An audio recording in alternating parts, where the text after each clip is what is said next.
Naghain ngayon si VP Sara ng isang petisyon para ipatigil ang pagdinig ng House Justice Committee ng 2 impeachment complaint laban sa kanya.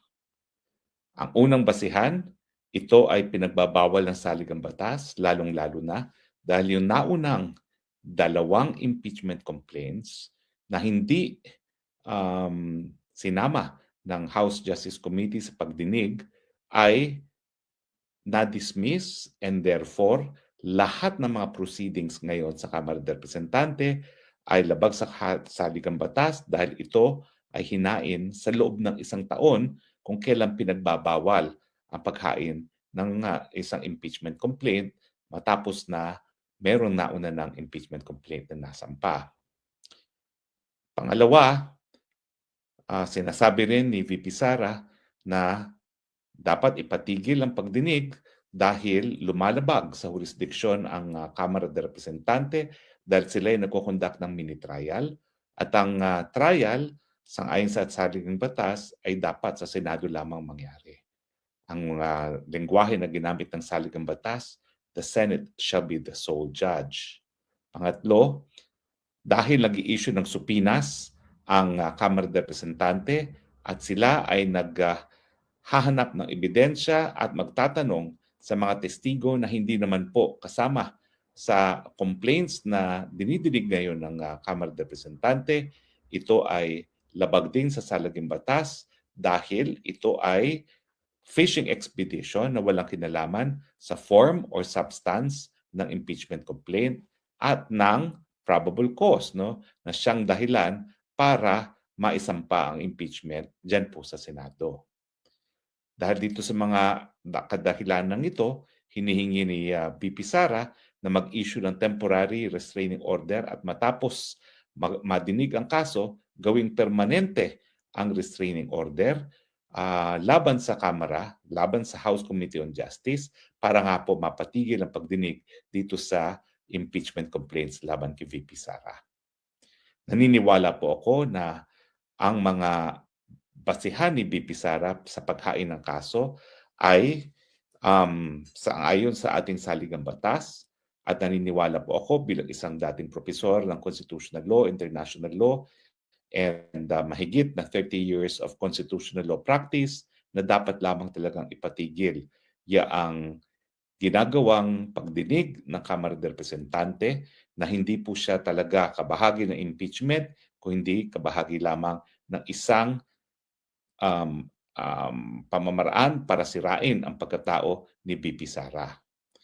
Ano ang mga tsansa naman ni VP Sara sa Korte Suprema?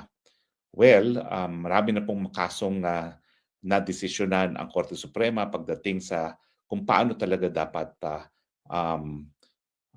mag-usad ang proseso ng impeachment. Kinagagalak ko pong sabihin na sa pinakaunang kaso dyan, yung Francisco versus sa House of Representatives ay isang kaso na ating hinain. At doon po malinaw na sabi ng Korte Suprema, dahil ang pinagbabawal ay ang mahigit pa sa isang impeachment complaint sa 1 taon, lahat ng mga impeachment complaints na na-file sa loob lamang ng 1 taon ay pinagbabawal. Ang dahilan, wala nang gagawin ng mga impeachable officers kung palagi silang magdidepensa sa mga impeachment complaints. At malinaw din sa akin na ang saligang batas ay naging malinaw na tanging Senado lang ang magiging sole judge ng impeachment sa impeachment trial. At ang ginagawa ng Kamara de Representante na mini trial, pagsupida ng testigo, pagsupida ng mga salin at ng mga bank records ay kabahagi ng fishing expedition na hindi po dapat dahil ang papel lamang ng Kamara de Representante ay sa base lamang sa mga sinumite at hinaing mga complaints, meron bang sufficiency of form of substance, ibig sabihin, meron bang mga facts na ina-allege o puro conclusion lamang.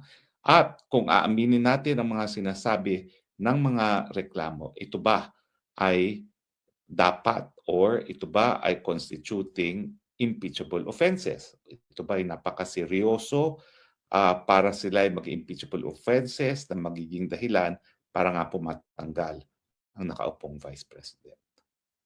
Naniniwala po ako na gaya ng ginawa ng Korte Suprema dun sa unang petisyon ni Sara Duterte kung saan pinawalang bisa ang impeachment complaint na nais sanang isampa ng Kongreso sa Senado, mabibigo muli ang Kamara de Representante dahil paulit-ulit nilang sinusuway at binabaliwala kung ano nang nasabi ng Korte Suprema kung paano dapat ang pagdinig ng impeachment complaints pag ito ay nasa kamay ng Kamara de Representante. Sila ay para mga piskal lamang, dapat merong probable cause at ang kanilang desisyon hindi dapat lalabas doon sa aligasyon ng mga complainants sa kanilang impeachment complaints.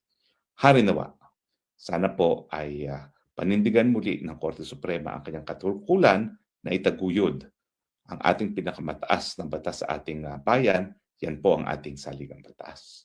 Ito po ang inyong spokesang Harry Roque, nagsasabi, I love you Philippines. You're the only country that I have. You're the only country that I will love. Bye.